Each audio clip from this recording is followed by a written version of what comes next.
Bien-aimés dans le Seigneur, Shalom. Nous sommes dans la joie de nous retrouver ce vendredi 30 décembre 2022 pour notre dernière méditation biblique de cette année 2022 et de ce mois de décembre, de cette semaine. Donc c'est une joie pour nous d'avoir été présents par la grâce de Dieu chaque semaine. Et nous terminons cette année. Nous vous saluons au nom de notre Seigneur Jésus-Christ et nous vous proposons de lire un texte pour notre dernière méditation de l'année 2022. Il s'agit de Psaume 42, verset 12. Psaume 42, verset 12 nous dit, dans la version Louis II, il est dit, « Pourquoi t'as battu mon âme et gémis-tu au-dedans de moi? Espère en Dieu, car je le louerai encore.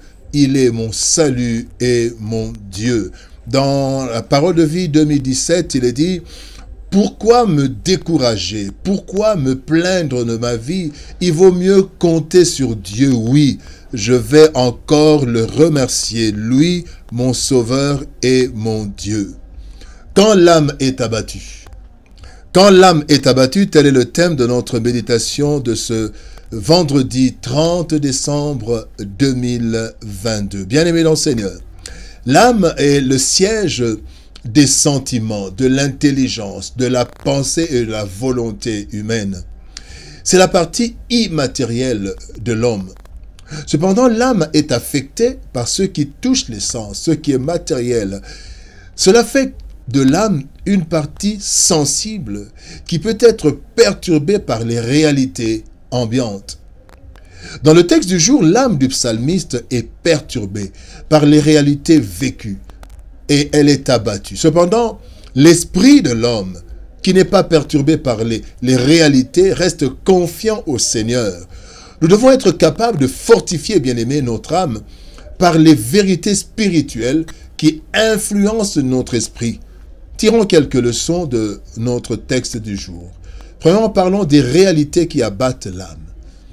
Les réalités qui abattent l'âme. Dans Lamentation chapitre 3, versets 19 à 20, la Bible dit « Quand je pense à ma détresse et à ma misère, à l'absinthe et au poison, quand mon âme s'en souvient, elle est abattue au-dedans de moi. » Bien-aimé, le monde est en déperdition. Et la méchanceté humaine ne fait que s'accroître. Cet état des choses nous frustre et nous déconcerte régulièrement. Nous voyons les problèmes et en face de ces problèmes, nous n'avons pas toutes les solutions ou alors aucune voie de sortie. Dans les réflexions humaines se déclenche l'alerte de danger sans voir le moindre secours. Et cela nous secoue, nous bouleverse. Cet abattement, bien-aimé, peut nous conduire à plusieurs situations. D'abord, cet abattement peut nous conduire à baisser les bras et nous laisser anéantir peu à peu. Cet abattement peut nous conduire à prendre des décisions bonnes à nos yeux, mais destructrices en fin de compte. Cet abattement peut nous conduire à céder à toutes les sollicitations du monde, mais qui nous conduisent à notre perte. Bien-aimés, les réalités de la vie abattent l'âme.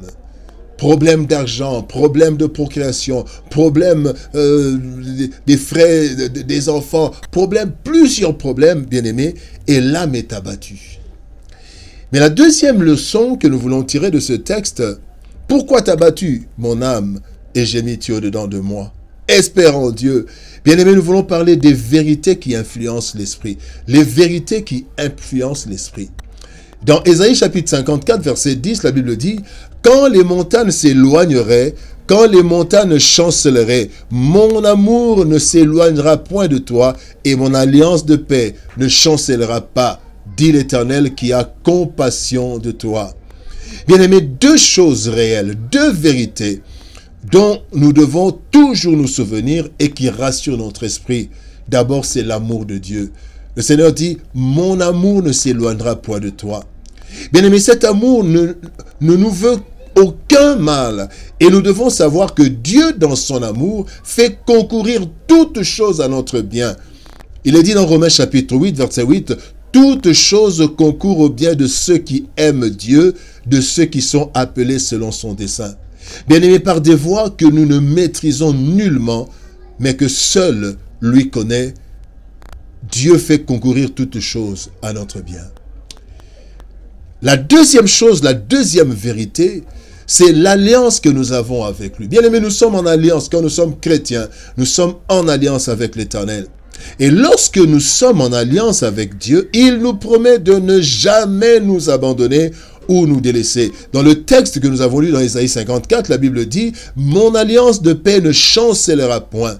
Et Hébreux chapitre 13, verset 5 nous dit « Dieu lui-même a dit « Je ne te délaisserai point » et je ne t'abandonnerai point. Bien-aimés, quand les réalités du monde nous abattent, les vérités de Dieu qui influencent notre esprit nous raffermissent.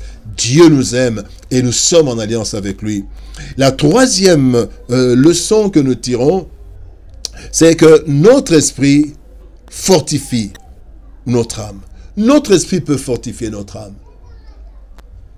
Le psalmiste dit: pourquoi t'as-tu au-dedans de moi? Espère en l'Éternel, car je le louerai encore, il est mon Dieu, il est mon salut. Bien-aimé, dans le psaume 73, versets 16 et 17, il est dit: quand j'ai réfléchi là-dessus pour m'éclairer, la difficulté fut grande à mes yeux. Humainement parlant, pas de solution, pas de voie de sortie. Il dit: jusqu'à ce que j'eusse pénétré dans les sanctuaires de Dieu. Bien-aimé dans le Seigneur, lorsque nous entrons dans le secret de Dieu, à travers sa parole, à travers la prière, notre esprit est rassuré. Nous pouvons ainsi fortifier notre âme par la prière et les déclarations de la vérité de Dieu. Cet exercice est très important car il y a parfois une séparation, une opposition entre l'âme qui croit aux réalités vécues et l'esprit en contact avec Dieu et qui saisit les vérités immuables. D'un côté, ce sont les réalités vécues, de l'autre côté, ce sont les vérités divines immuables. Et la Bible dit dans Galates chapitre 5, verset 16, « Je dis donc, marchez selon l'esprit et vous n'accomplirez pas les désirs de la chair. » L'homme est d'abord esprit, bien-aimé.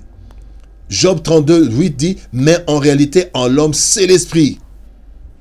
Bien-aimé, l'esprit, l'inspiration du Tout-Puissant qui lui donne l'intelligence. En réalité, c'est l'esprit. Et ainsi, nous devons, par l'esprit, imposer la marche à notre âme, en la rassurant, car l'esprit est supérieur à l'âme. Cela, nous le faisons, bien-aimé, dans la prière, de déclaration, avec la conviction que donne le Saint-Esprit. Bien-aimé dans le Seigneur, quand l'âme est abattue, devant les circonstances difficiles et défavorables de la vie, notre âme s'abat. Cet abattement peut nous conduire petit à petit à la destruction. Nous devons savoir que ce que ressent l'âme, c'est la réalité des faits. Cependant, notre esprit, en relation avec Dieu, connaît la vérité des faits. Il y a la réalité des faits, mais il y a la vérité des faits que l'esprit comprend. Bien-aimé, cette vérité est que Dieu ne nous abandonne jamais et qu'ainsi nous devons lui rendre grâce en toutes circonstances, car, quels que soient les problèmes réels, Dieu fait concourir toutes choses en faveur de ses enfants. Ça, c'est la vérité. Romains 28, 8. Prions le Seigneur. Éternel Père de gloire, devant les réalités de ce monde, Seigneur ô Éternel, devant les déceptions que le monde, Seigneur ô Éternel, produit en nous, nous sommes abattus, notre âme est abattue. Mais Seigneur de gloire, ce sont les réalités, les faits, réalités de faits que nous devons, Seigneur ô de gloire, écarter avec les vérités des faits. Oui, dans quelques circonstances que ce soit, Seigneur, tu ne nous abandonnes jamais et tu as toujours une solution. Tu nous dis, quand nous entrons dans un temps de difficulté, dans un temps de Seigneur, oh Dieu de gloire, d'épreuve, tu prépares déjà la sortie. Aide-nous à comprendre, Seigneur, oh Éternel, que nous devons imposer la vérité des faits à notre âme qui est butée à la réalité des faits. Et donne-nous la grâce de toujours, Seigneur, te louer, parce que tu ne nous abandonnes jamais. Ton amour, Seigneur, pour nous est toujours là. Et l'alliance que nous avons avec toi, Seigneur de gloire, rappelle toujours, Seigneur, des bienfaits. Que toute la gloire te revienne. Merci de bénir, Seigneur de gloire, ceux qui suivent, ceux qui ont suivi, ceux qui suivent l'habitude, éternelle Dieu de gloire. Nous sommes arrivés à la fin d'une année, Seigneur. Bientôt, nous commencerons une nouvelle année. Donne-nous la grâce éternelle d'être toujours prêts à Seigneur de gloire, à transmettre à ton peuple la parole que tu mets en nous. Que toute la gloire te revienne. Au nom de Jésus-Christ, nous avons ainsi prié. Amen. Bien-aimés dans le Seigneur, nous sommes arrivés à la fin de notre méditation de ce vendredi 30 décembre 2022, la fin de la semaine et la fin du mois, mais aussi la fin de l'année 2022. Nous vous souhaitons une très bonne année 2023 par la grâce de Dieu. Et nous vous prions de nous porter dans vos prières afin que nous puissions être toujours à notre poste afin d'accomplir la mission que Dieu nous a confiée et que le Seigneur nous accorde aussi d'améliorer les choses. Certains se sont plaints parfois du son, certains sont plaints parfois de l'éclairage, mais nous travaillons avec les moyens de bord. Mais avec la grâce de Dieu, nous allons améliorer ce qu'il faut améliorer pour la gloire de Dieu et pour notre bénédiction à tous. Que Dieu nous bénisse. Shalom. Au revoir. Bon week-end et bon début d'année 2023. Nous nous retrouvons le lundi 2 janvier 2023. Que Dieu nous bénisse.